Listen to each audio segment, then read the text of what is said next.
Hello friends, I am Kaushik and you are watching tutorials in English literature. In today's lesson, I shall conclude the discussion of the plot of The Way of the World. I have already analyzed the plot of the first 4 acts of this play. You can find the links of all these videos in the description. Let's start our today's lesson. The Act 4 ends in Lady Wishfort's house and the 5th act continues in the same place. So when the first scene of the 5th act opens, it is still evening of the day in which all the events up to now have taken place. Wishfort and Foible are still in the dressing room. However, Wishfort is yelling angrily at Foible to get out of her house. She has discovered Foible's hand in Mirabel's plan, sometime between the end of the last scene of the Act 4 and the beginning of this scene. The previous scene ended with all looking well for Mirabel. Then some events happen off stage that smash all that to pieces. Foible begs her forgiveness, but Wishfort is unmoved. She tells Foible that she will end up back on the streets where she found her. Foible tries to plead her innocence, telling Wishfort that Mirabel seduced her and promised her all sorts of rewards for her help. Foible again tries to use Mirabel's roguish personality as an excuse for her deceit. Wishfort doesn't care. She is furious that Foible would have destroyed her honor by marrying her to Mirabel's servant. Foible tries to explain that Waitwell was already married to her and that she would never have allowed that deception to go so far. Wishfort tells Foible that her husband has been arrested and she is going to call the constable to have Foible arrested also and sent to prison. Wishfort exits the room, leaving Foible to consider her fate. And here the first scene of the 5th act ends. In the second scene, we find that Mrs. Fennel enters the dressing room.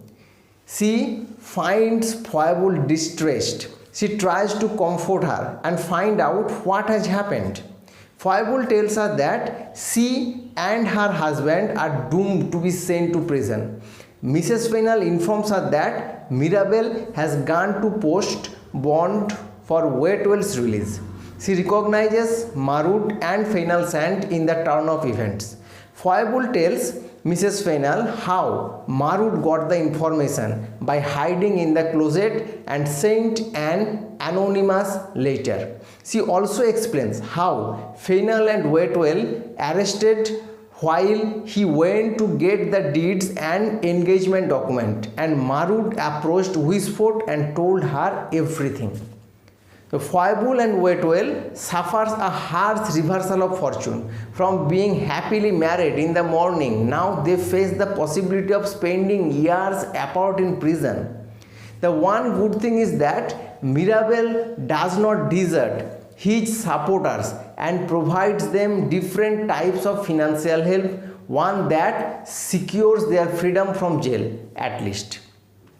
Mrs. Fennel realizes that if her mother knows everything, then she also knows of her own affair with Mirabel. She tells Foible that her comfort is knowing that today is the last day she will have to live with her husband.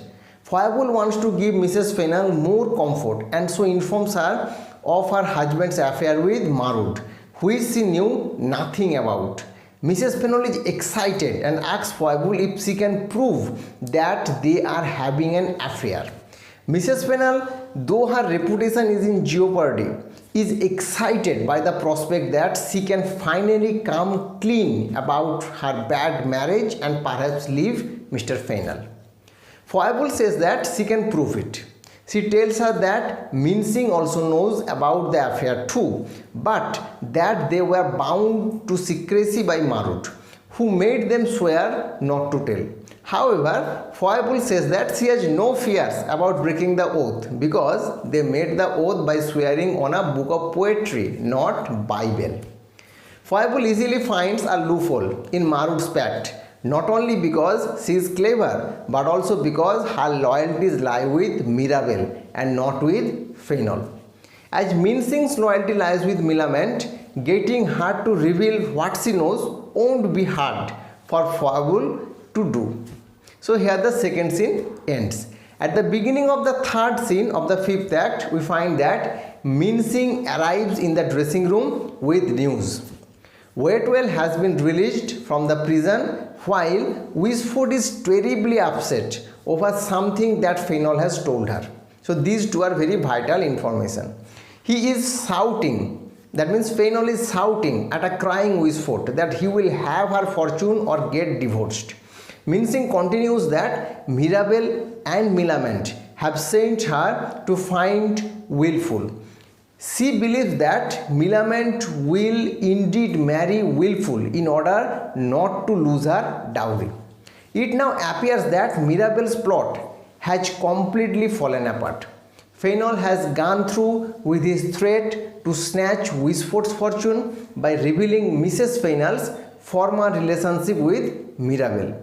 Even further, it seems that to save her fortune, Millamant has been forced to sacrifice both her love and her independence.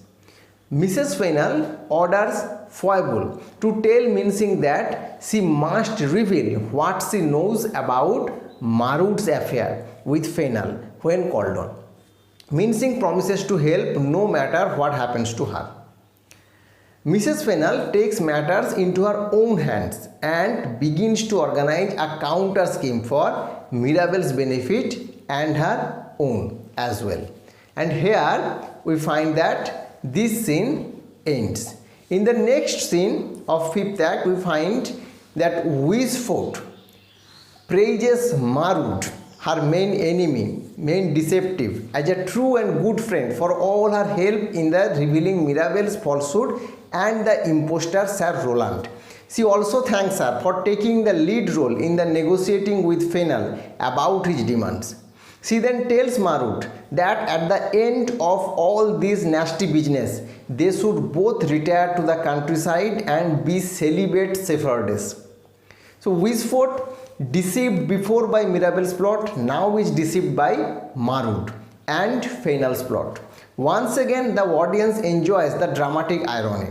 Wishford has gone from cliched romantic ideas about love with Sir Roland back to cliched ideas about becoming a celibate Shepherd, when we know that adulterous Marwood is completely opposite of a celibate Shepherdess. Mrs. Fainall enters into the room. Wishford condemns her daughter. She tells her that because of her affairs she must now part with her wealth.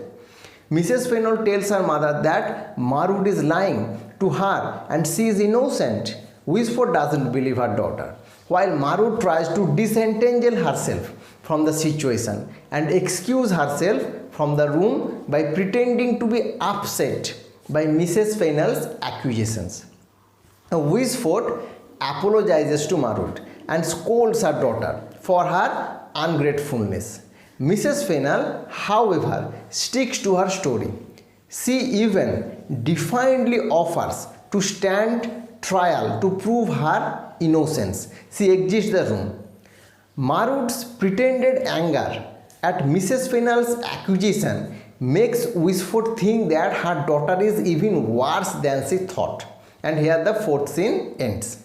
At the beginning of the fifth scene, we find that Mrs. Fainall has left her mother and Wishford reveals to Marwood her doubts about her daughter's guilt. After considering how carefully she raised her daughter to be a virtuous woman and her daughter's overall good nature, she begins to believe that a trial would be the best thing to determine her daughter's guilt. She concludes that her daughter should be considered innocent until Fainall proves her guilt. So Wishford begins to think rationally when she considers allowing the matter to go to court. But Marwood tries to convince her that a trial would be a very bad thing because it would open up a private scandal to public debate. Wishford will become a subject of scandalous gossip and will ruin Wishford's name and reputation. Wishford agrees that Marwood is right and it is better to pay Fainall for keeping silent than to demand justice. So Marwood is still manipulating Mrs. Wishfort. And here 5th scene ends. In the beginning of 6th scene, we find that Fainall has Wishfort and Mrs. Marwood in the parlour to make his demands. Marwood acts as the go-between and tries to make each compromise seem more appealing to Wishfort. Fainall states that his terms are the following. First, Wishfort will never marry unless he allows it and he has the authority to choose her husband. Second, he will also gain his wife's entire fortune, and he also demands the entirety of Millamant's too, because Millamant has broken the terms set by Sir Jonathan Wishfort, Wishfort's late husband, by getting engaged without Lady Wishfort's consent and refusing the match with Wilful that Wishfort offered her. Now Wishfort tries to object to the last stipulation by pointing out a loophole. She says that Wilful was unwilling and did not properly propose to her niece. Fainall, however, tells her that he isn't there to debate but only make demands. She asks for time to consider her terms and he allows her only as much time as it takes to draw up the contract. He exits the room to arrange the document, leaving Wishfort in Marwood's company. So earlier Congreve set things up so that it seemed as if Mirabel's plot was going to sail smoothly along. Now Fainall's plot seems unstoppable. So here the 6th scene ends. When the 7th scene of the 5th act opens, we find that once Fainall leaves, Wishfort again complains to Marwood. She asks whether she should agree to Fainall's terms.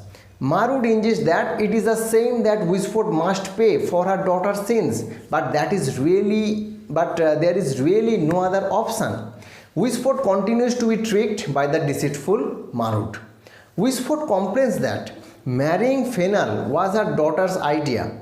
She bemoans the loss of good and noble language, her daughter's late husband, a match that she herself made. Seeing her niece Millamant arriving with Wilful, she is brought out of her reverie. Wishfort, who has been revealed as foolish throughout the play, here suggests that everyone else is a fool and she was the one who made the good choices for her daughter. And here the 7th scene ends. So when the next scene, that means scene 8, opens, we find Wilful on the stage. Wilful, now sober, greets his aunt and apologizes for his unbecoming behavior. He promises to marry his cousin to please her and make amends. Wishfort is surprised by the apparent change in Millamant's attitude towards Wilful. She asks her if she indeed willing to marry her cousin to save her from Fainall's treachery. Millamant promises that she will marry Wilful and furthermore that she has had no role in plotting against her aunt. She tells her aunt that she has asked Mirabel to witness the ceremony after he formally releases her from the engagement in front of Wishfort. Though pleased with the obedience of her niece and nephew, she is appalled that Mirabel will come to her house. Millamant warns her that if she refuses him entry, he might be declined to insist on his engagement to her. Wishfort reluctantly agrees to let him in. Millamant, Wilful, if it is true that Mirabel is to be his travel companion when he leaves for the continent. He admits that this is the case and adds that Mirabel is a good man and that they are good friends. He goes to the door and calls Mirabel in. Everyone continues to act as if Fainall's plot has won and they must accord with his demands. Marwood observes all of this quietly and recognizes that Mirabel must have some kind of plot. She starts to leave, but Wishfort, alarmed, asks her to stay because she is now her best friend according to her. Marwood promises not to go far and to come back quickly. Then she exits. And now begins the scene 9. As Mirabel enters the room, Wilful whispers that he will support him in his effort to win over Wishfort. He also tries to comfort Mirabel by telling him that the worst Wishfort can do is frown at him, and even then she cannot frown too much or else she will spoil her makeup. Mirabel apologizes profusely to Wishfort. He tells her that he only wants to be forgiven. He flatters her that just looking at her brings up fond memories of how he was once favored by her and allowed to worship her. He tells her that he only wants her pity and then wants her to forget him. Willful urges her to forgive Mirabel out of a Christian sense of mercy. So Mirabel puts on his old act in front of Wishfort, playing up his innocence and devotion to Wishfort. Finally, Wishfort relents and forgives Mirabel. But she adds she wants Mirabel to release her niece from the engagement immediately and wants it in writing too. Mirabel tells her the papers are ready and that he has dispatched his servant to bring them. Wishfort tells herself that Mirabel has witchcraft in his eyes and in his tongue, but that seeing him has rekindled her passion for him. That is why as soon as Mirabel starts to flatter her again, Wishfort falls for him. Her animosity was always fueled by unrequited love. Here the 9th scene ends, and in the next scene, Marut returns to the living room with Fennel following her. Fennel addresses Wishfort and tells her that the time for her to consider his proposal has run out. He produces a contract to her to sign that gives him power over her fortune. Wishfort replies that even if she were ready to sign, she no longer needs to because Millamant has agreed to marry Willful. This decision of Millamant legally prevents her from turning all her fortune over to Fennel.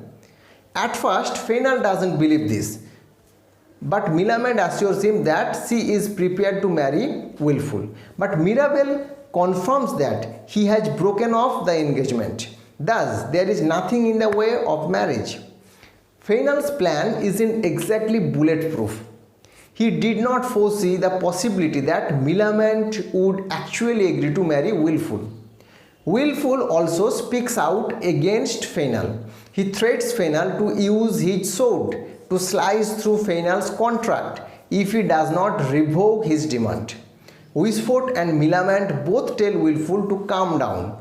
Fennel tells Wishfort that it doesn't matter if Millamant has found a way to save 6,000 pound dowry because he is still going to have Wishfort's share of the fortune as well as his wife's portion.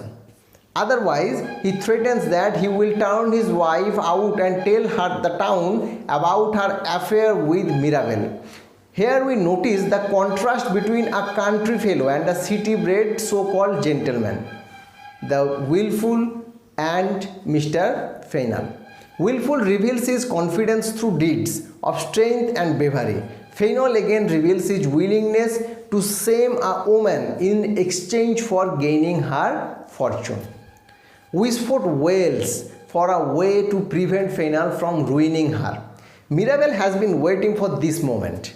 He begins to answer that he knows a remedy, but he dismisses his idea because he is sure that Lady Wishfort will not accept help from him. Hearing this, Wishfort grows excited and hopeful. She tells Mirabel that she will forgive him for everything he has done if he prevents Fennel's plan. Mirabel agrees to help her though he has lost Millamant's hand in marriage. Wishfort praises him for being so generous and promises to give him her niece and her fortune if he saves her from ruin. Mirabel accepts her offer and then asks if she will allow 2 criminals to come forward. Wishfort readily agrees and Mirabel calls Foible and Mincing into the room. So we can find here that Mirabel has successfully manipulated Wishfort into not only giving him what he wanted in the first place, but also praising him while giving hint to him. Now the situation is in complete control of Mirabel and he slowly begins to reveal his trump cards to the entire group. And here the scene 10 ends. At the beginning of the next scene, we find that 2 servants entered into the stage, and seeing them together, Mrs. Fennel and Marud instantly realizes that they are going to expose Fainal's affair with Mrs. Marud. So he assures her that revelation of their affair won't make him lessen his terms but increase them. So Fainal is deluded by power and thinks that as a master conman. Meanwhile, Foible and Mincing both swear that Marud was having an affair with Fainal. Wishfort angrily asks Marud whether she has deceived her. Marud asks Wishfort if she would believe in the word of the two mercenary servants over her good friend. So Marud is lying and it is revealed, but Marud does the only thing she knows to do and she continues to lie.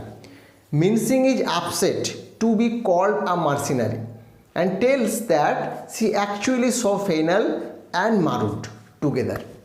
Fainal asks Mincing to get lost and reminds her that she has not profited by telling Wishfort the truth. He grows increasingly angry. He calls his wife to come forward. He threatens her with physical harm, but Mrs. Fainal seems unaffected by his words. She tells him that she despises him and that he has wronged her, but she has proven him false. Wishfort is disappointed by Mirabel's show. Mirabel assures her that there are more surprises for her and asks permission for Waitwell, Petulant and Wheatwood to enter. Here the scene 11 ends.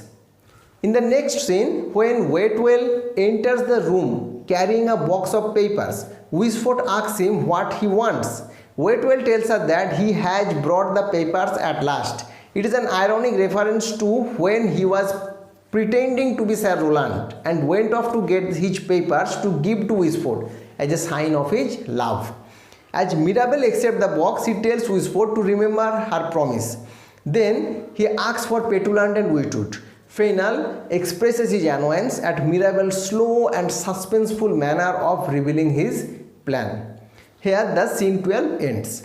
Now at the beginning of scene 13, we find that Petulant and Wheatwood finally show up on the stage with no clue about what is going on. Mirabel remind them that they once served him as witness to a certain legal document. Then he calls them forward to examine the document they signed. The two agree that the document contains their signatures, but they do not remember what they signed. Mirabel now begins to unveil his trump card, but before doing so, again reminds Wishfort of her promise. Mirabel informs Fainal that before his wife married him, she signed away her fortune to Mirabel.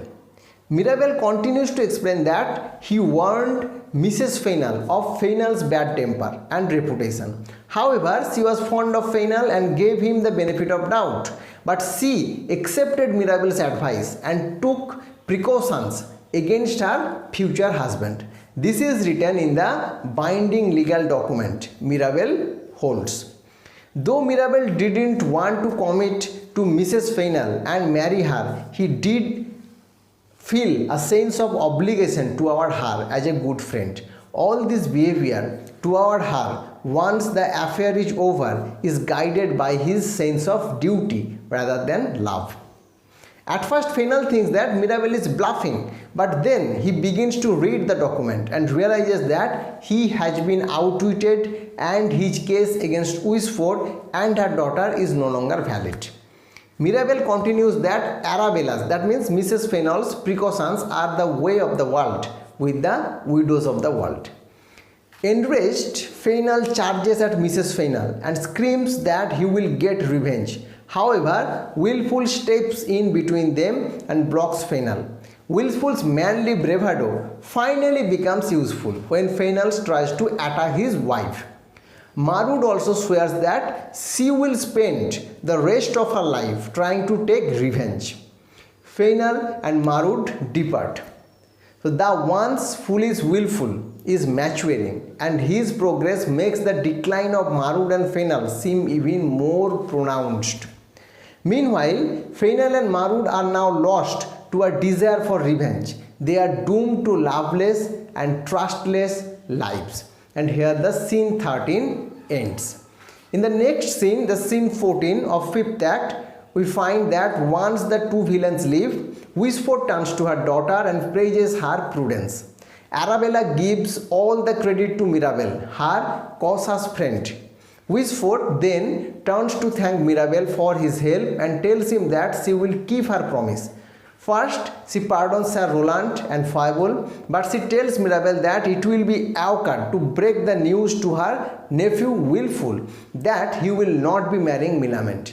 Mirabel assures her not to worry. He tells her that he only needs her consent to the marriage because Wilful never actually intended on marrying Millamant. All he did as a generous favor to his friend Mirabel. Wilful reaffirms his desire for travel and asks if she can spare Petulant and Witwoud to serve as his travel companions. Wishford is delighted by the turn of events and is readily agrees. Petulant and Witwoud are still confused by what is happening but find the idea of traveling with Wilful more or less agreeable. Turning to the lovers, Wishford blesses their engagement. Millamant complains good-naturedly about Mirabel not caring her. So she is now complaining that Mirabel is not loving her. He implores heaven that he loves her not too well. Millamant is slowly giving up some of her staunch ideas about independence. Mirabel's prayer not to have Millamant excessively love suggests that he will work hard to fulfill her expectations, to give her love and freedom. Then Mirabel returns to the deed to Arabella and advises her that if she uses it properly, it will be the best way to keep Fennel in check. It is significant that Mrs. Fennel is now being called Arabella, her given name. The name change corresponds to her regaining of her independence, both in her freedom from Fennel and now by being given the documents, the deeds of her property that controls her fortune. She has become once again herself, in control of herself, in love and money. It is on this happy but somewhat indeterminate note that this play ends. The ending of the play is not entirely satisfactory. For one thing, one is finally left with the question, what of Mrs. Fennel? She will retain her money, but her lover is lost to her, and it is not entirely clear that Fennel and Mrs. Marwood will not find some rather unpleasant revenge. So in this unsatisfactory note, Way of the World ends. So that's all for today. So if you like this video, I request you to show some love in the form of like, and I also request you to share this video with your friends. If you are new to this channel, I request you to subscribe to this channel because you will get here regular upload of this kind of quality content. Thanks for watching.